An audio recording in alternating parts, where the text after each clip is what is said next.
Hello, Dr. J. Smith. Now it is the 26th of November.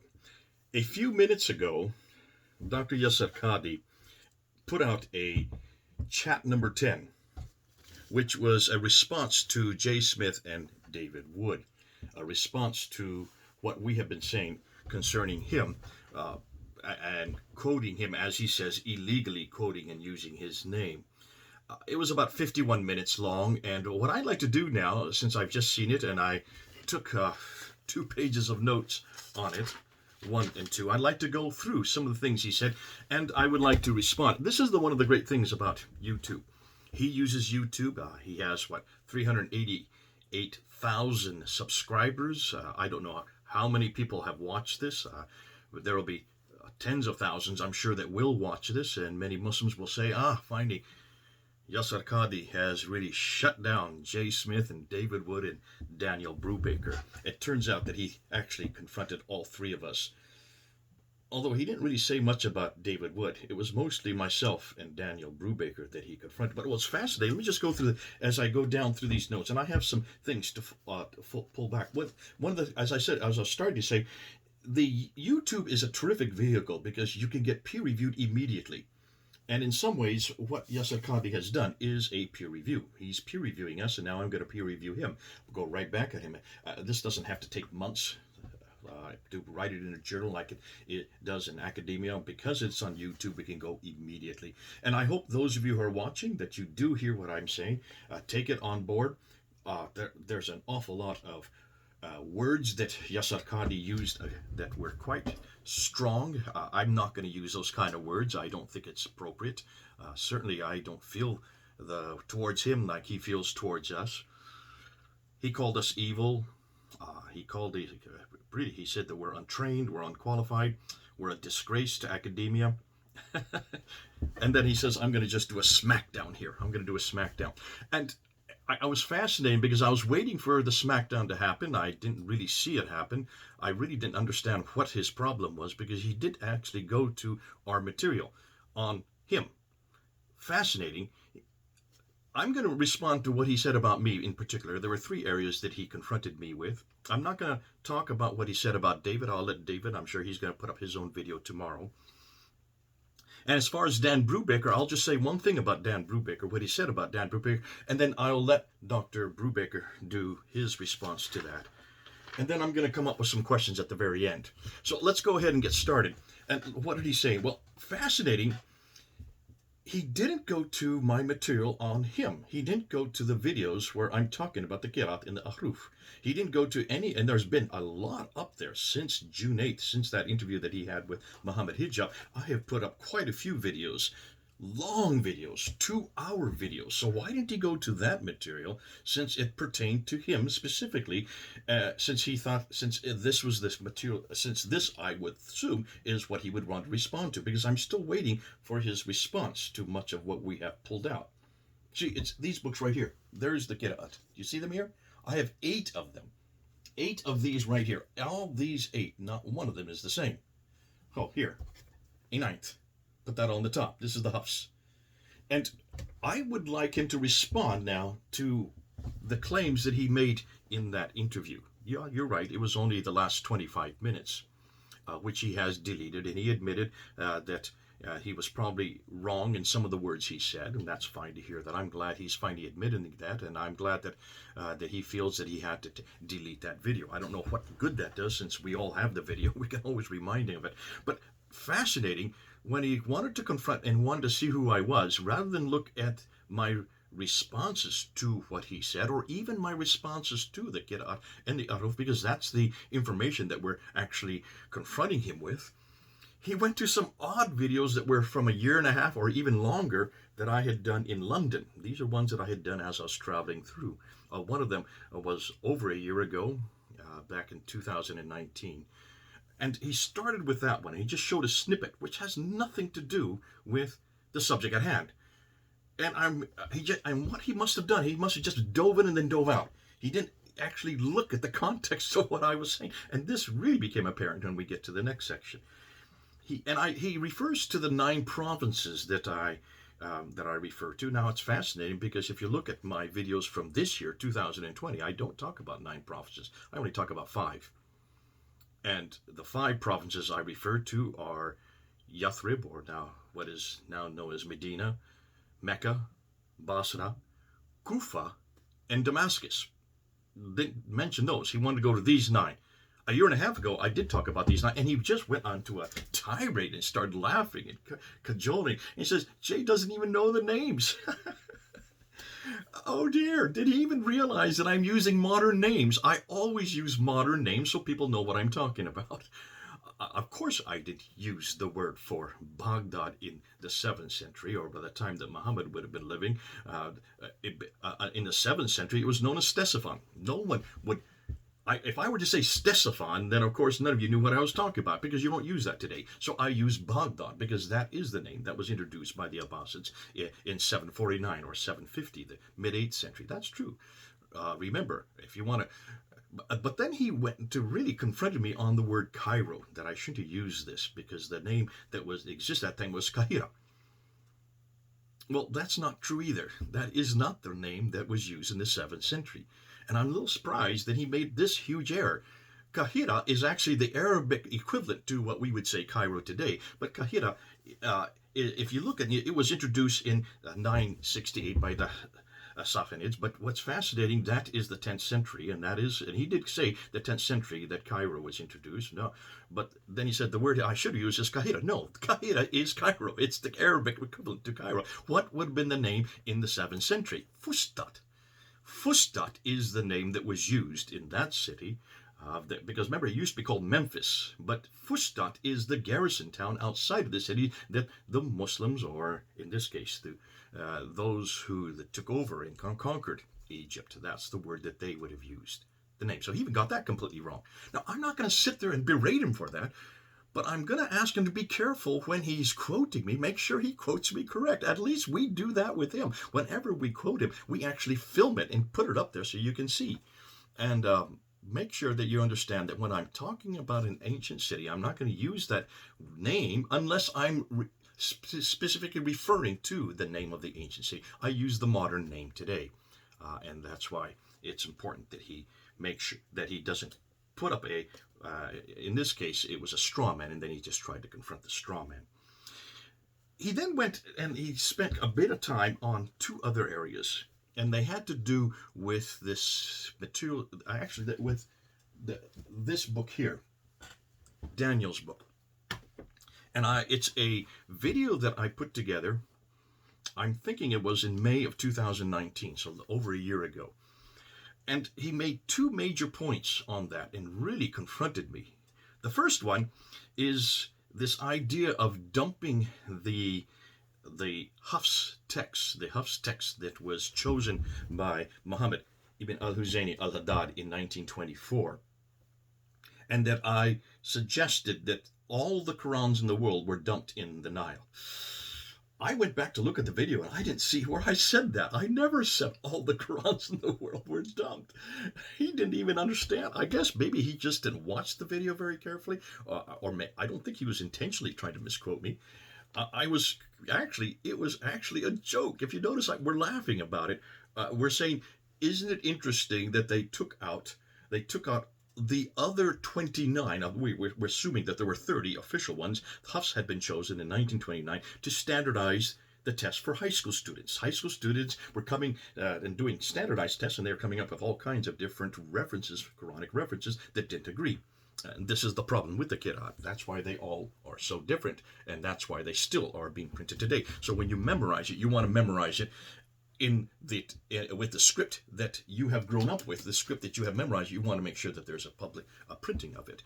And so in order to standardize these tests in Cairo, in the city of Cairo, they had to throw out all the others and ask Muhammad ibn al-Husayni Hazrat to choose one, and he chose the Hafs. And then they took the other ones. When I'm saying he took the other ones, the other ones of the high school students there who had brought them to the schools, those were taken out.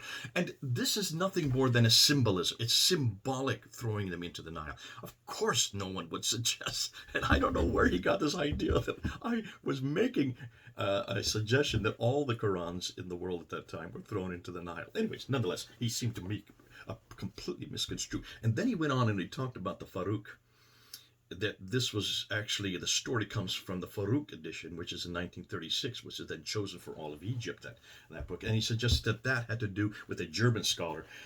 I'm guessing he thinks that that's where the story comes from. No, it doesn't.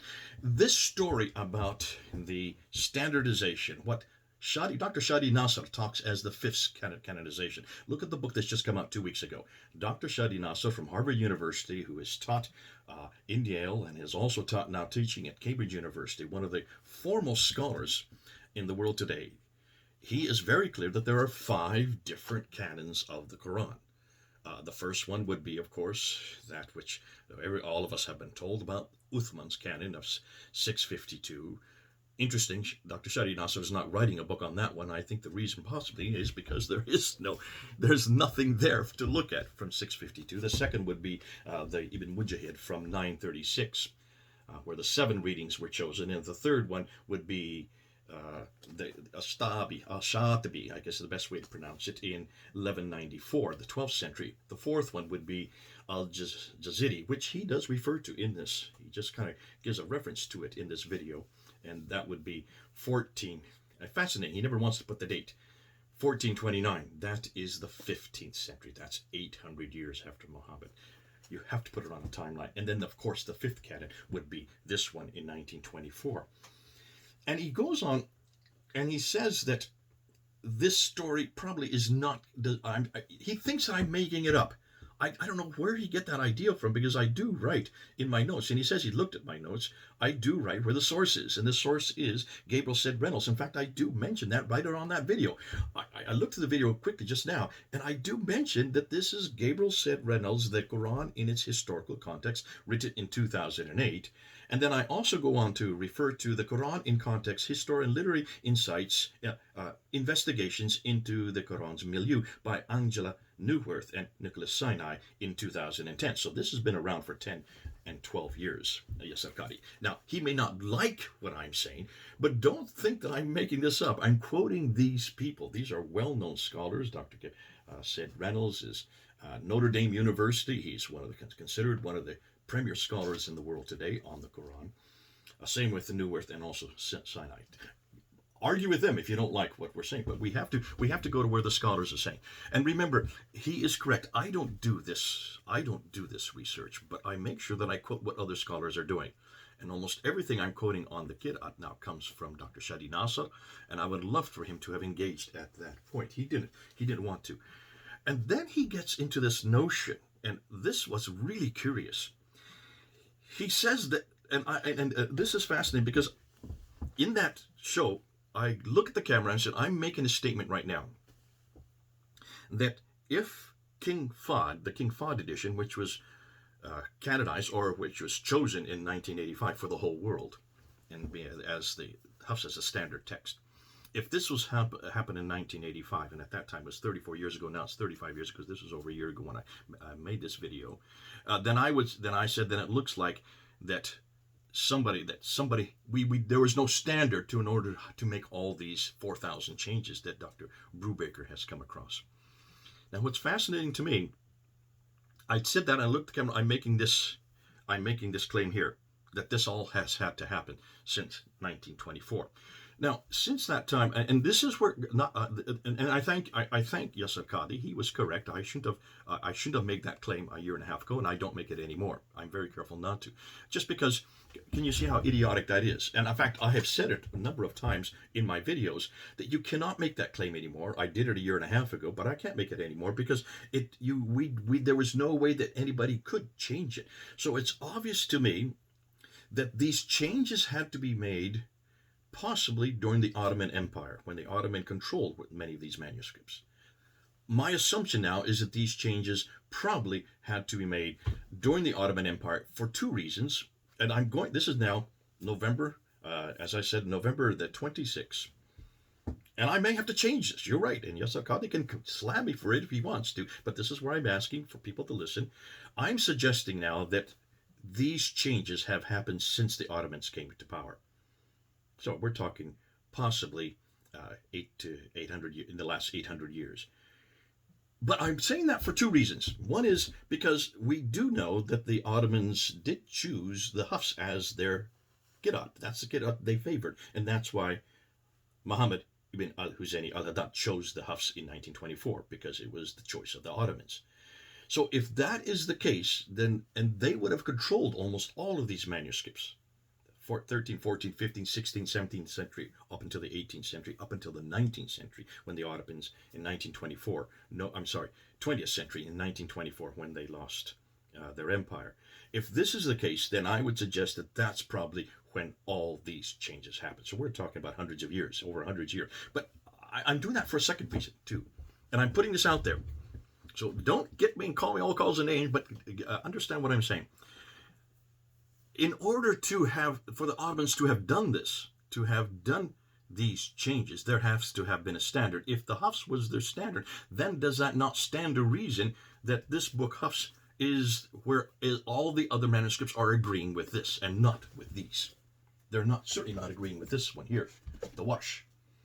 They're certainly not agreeing with this one here. These are the two most popular today. The Warsh is the one that is memorized and used all over North Africa. This is the one that has now been standard for the whole world. There are 5,000 differences between these two. 5,000 differences. And when you look at all these razm, these consonantal changes that Dan Brubaker is coming up with, as much as Yasir Qadhi does not like Dan Brubaker, listen, you can't just sit there and use vitriol against a guy who has a PhD in this area. This very area. This is his area. This is his PhD. You may not like him. And to say that he doesn't know Arabic, please. I mean, that's not only rude, but that is not proprietous. That's very improprietous to say that of another scholar. But nonetheless, saying that, to suggest, therefore, that this was done since the 1924, I have pulled back on that in the last year and a half, so Yasir Qadhi is correct. And what I'm now asking is, did this all happen since the Ottomans were empire? Had their empire. Now let's move on, because he then zeroes in on Daniel Brubaker. And I thought, Daniel's going to have to unpack every one of these and suggest, and this is good because Daniel needs to do this. Now, Sidke, a guy named Sidke, has already written a long article. In fact, I think it's twice as long as the book that Daniel wrote on this book here. He's written, where do I put it? Here it is, right here. And he has written a long article with lots of vitriol in it, that's true. And Daniel has now responded to it. I just asked him last week. It is now with the publishers. It is coming out in a journal either this month, well, probably let's say December, either December or January. I don't know exactly what date it is. It's coming out. All of this will be answered. So Yasir Qadhi, just hold on. I understand. This is the difficulty with academic books. When academic books are written, and this is an academic book, it takes months for someone to confront it. Sidke is the first, and he only did it a year ago. And now Dan has responded to it. But he had a difficulty trying to get it published in the very same journal that Sidke wrote. They wouldn't. They would not publish Dan's reply. Isn't that odd? Isn't that rather odd? So now he's gone to another journal. So it's coming out. You're going to get it.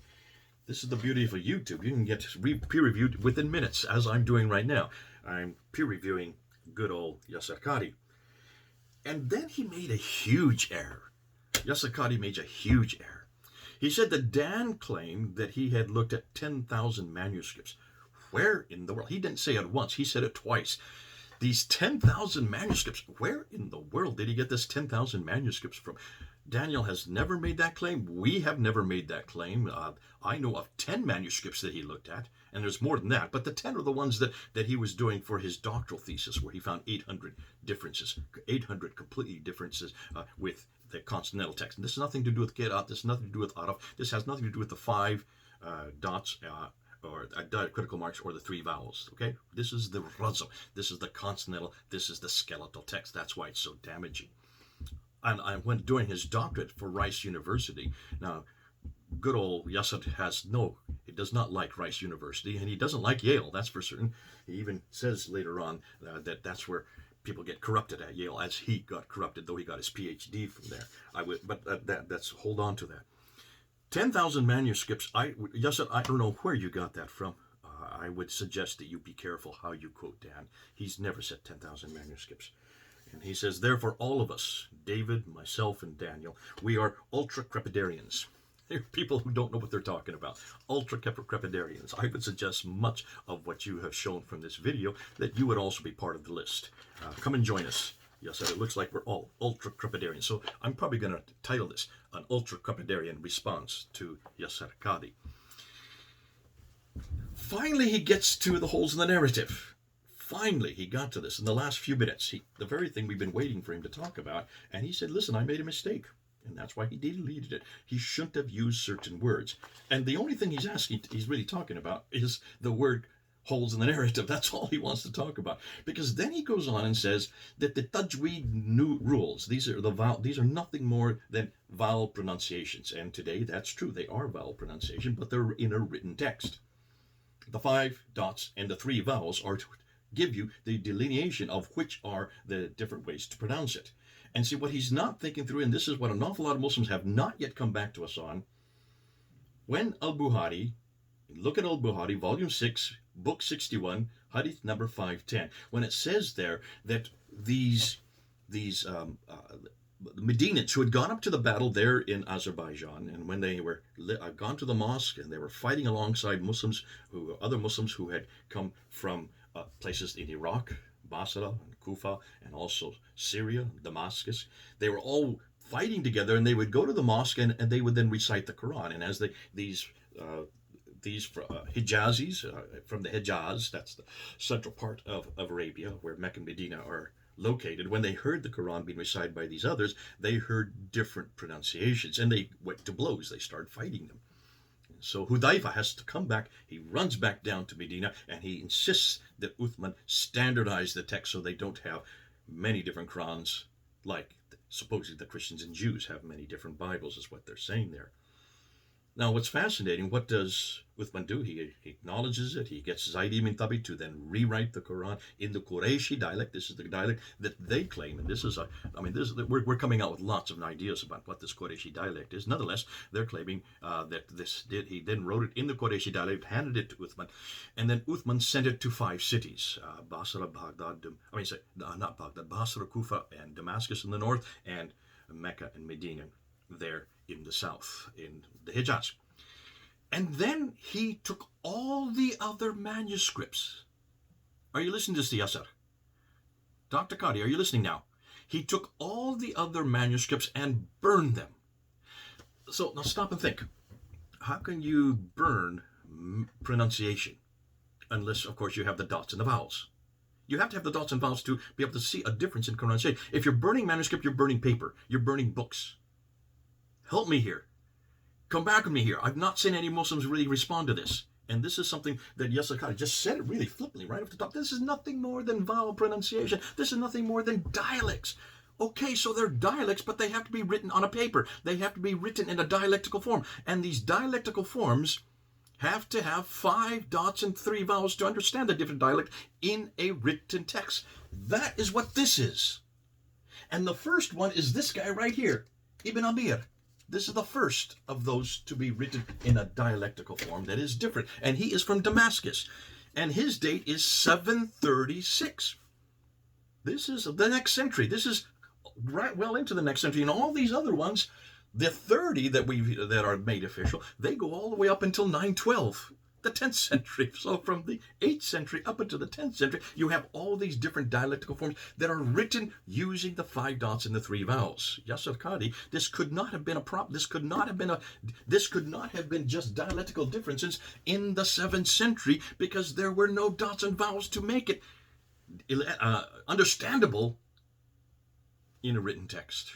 Okay? Are you help me out with this, because this is something I've yet to see Muslims really respond to. How do you burn, therefore, pronunciation if it's just oral? Obviously, this is not oral. These are written. You burn books, you burn paper. That means it had to be written differently. And we know that these different writings do not even appear for another century. Well, 80 years. Okay? And then he says this is nothing more than different ways of saying wa or water. Wa. Well, okay, if that is so, you can pronounce it different. But how do you write that in a Quranic text? How do you write it in the Arabic script? Wa versus water. How do you do that in the 7th century when there's no dots and no vowels? Bingo. I think that's what I'm asking you. Then he talks about the fact that the corruption of Yale. Now, I don't want to go too much further because I would like to ask a number of questions, and I'd like to finish off. And I hope, Yasir Qadhi, you do respond to the questions I'm going to finish off with. You've only finished, I just only seen it a number of minutes ago. It's actually almost about an hour now since you finished you did your chat number 10. And I think that you've misconstrued what I've been saying. You also just dived into a video without looking at the context, and you didn't understand possibly that we were actually making a joke about throwing him into the Nile. And that also, that it was fascinating that if by doing that, would you throw away? And the question we were asking is, if you're throwing him into the Nile, does that get rid of them? No, it doesn't, obviously, because we were making your very point for you, and that is there are thousands and tens of thousands of Qurans all over the world. Throwing him into the Nile does not do the job. Here's the questions. When, and let me start with this question first. Here's the first question. These many qira'ats, which one of these is the one that's in heaven? Which one of these is the one that was revealed to Muhammad between 610 and 632, that 22-year period? Which one of these, and I just have 8 here, there's 30 of them, actually I have 9 with this one here. Which one of these is the one that Uthman commissioned Zayd ibn Thabit to write in 652? And that's what Muhammad Hijab was asking you. When he put his hand out there and he says, I'm giving you a blank sheet of paper, a blank mushaf. What Quran, which Qira'at, which Ahruf are you going to put there? He wasn't talking about pronunciation orally. He didn't want you to tell you what an oral pronunciation. He wanted to know what you were going to write there. Is it going to be the Hafs? Is it going to be the Warsh? Listen, just between these two right here, there are 5,000 differences. So which one of these? Is it the Hafs? Is it the Warsh? Is it Ibn Amir? Is it the Qalun? Ibn Kathir? Al-Qusay? Khalaf? Shoba? Al-Duri? Those are the ones I have here. Which one of those comes from heaven? Which one of those actually was the one revealed to Muhammad? That's the first question. Please answer that question. Okay, stop calling us names and all kinds of vitriol. That's not going to help. It doesn't help you academically. It doesn't help your authority before the world. And listen, most people see that when you go to vitriol, when you start using ad hominem, it usually means that you've lost the debate. And ironically, you really didn't talk about this. You didn't look at my videos on this. You didn't ask and even ascertain what I'm saying about the Qira'at. You never looked at one of those talks that I've done on it. And I've done 10, 20 of them already. Well, actually, since June 8th, probably only about 10 of them since June 8th. Number 2. What is it that happened to you at Yale University? Exactly what crisis did you go through? And why is it this idea that you have that if you go to Yale or Rice University, that these are not legitimate places? You got your doctorate there, so are you saying your doctorate's not legitimate if you say that you got corrupted by Yale? Please help us understand that. You talk about, and I remember in the video you said that there was, there are certain, you have a respect for the Quran, the Muslims have a respect for the Quran, and there's a line beyond which you don't go, a red line you refer to. We don't go beyond this red line. Well, we don't have red lines here in America, and you should know that. You live in Houston, you should know. You were at Yale. There is no red line at Yale. You can ask any question you want because that's what has been asked of our Bible. So I'm asking you these questions. What red line is it you can't go beyond, and why is it you weren't able to answer Muhammad Hijab in 25 minutes? He had to ask you twice. What are you going to write? Which one of these qira'ats is the one in heaven, the eternal one? Well, the obvious answer is none of them are, because none of them, there is no diacritical marks, there was no vowelization. for the one that's preserved in heaven. That was written, that was created by man. That was created by men after the 7th century. Bingo. Put that under your hat and see how you're going to run with it. Then thirdly, what are the holes you were referring to? If you said I shouldn't have used that word, what holes exactly were you referring to? Because you actually were meaning something, and I would suggest those holes are the fact that for 1,000 years now, you Muslims have known about this. Listen, 736, 738, 770, all the way up to 812, all the way up to Ibn Mujahid, 936. Ooh, don't stop there. Can you see? We're talking about over 1,000 years now you've had this material. And you did mention that for 1,000 years, this has been the most difficult question to answer. If it's the most difficult question to answer, then why all this vitriol against us when we ask the question? All we're doing is asking the question that should have been answered 1,000 years ago and should have been answered by you while you were at Yale. You've had 25 years to come up with a better answer than all of the Qurans are. All the Qira'ats are the Quran. That was your final answer after 25 minutes by Muhammad Hijab finally insisting. All 30 of them? Do you realize the team in London has already found 93,000 differences? Have you looked at all of those 93,000 differences? And that's just looking at 23 of the 30. They've already come up with 93,000 differences. The team in Australia has already found 5,000 differences between these two. Have you looked at all 5,000 of these? And are you saying that all those differences that do change the meaning, that do change the theology, that do in some cases change the practice, that these are all in the one that's in heaven? Can you see what we're this is the line that we know that, listen, this doesn't make sense to us listening. And you might say, well, that's because we're ignorant. Okay, call us ignorant, call us idiots, like you love to do. You're going to call me an idiot for even asking this question. But see, we have to ask this question because we do live in the West, and because this is causing so much damage to your religion, and it's causing so much damage to your murtads that you got so upset with them for even asking the question. And you're saying, do not disagree with us. Well, that's the red line. You're saying, do not go beyond this red line. You're saying to all these other murtads, God bless them for asking the question, because they need to know. They need to know, why is it that you have been saying for years and years and years and years, and you have said this for years, that there is not one word, there is not one letter that is different. You're the one that said that, Yasir Qadhi. You continue to say it. Or let me ask you this right now. Do you still believe that not one word or one letter has been changed? Help me here. Are you now going to apologize for that, for the many times you've said that?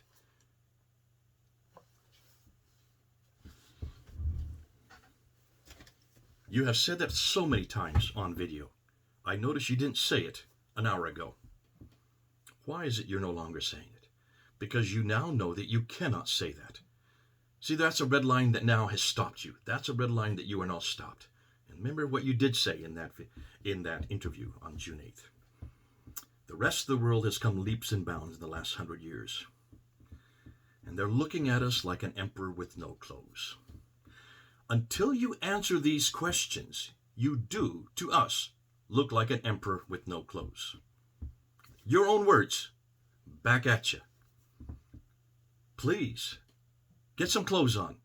Start answer these questions. Stop talking about this red line which you can't go beyond. And stop saying that you have to take my class, then we'll do a deep dive, but you couldn't even answer Muhammad Hijab there in 25 minutes. And then I'm going to end with this.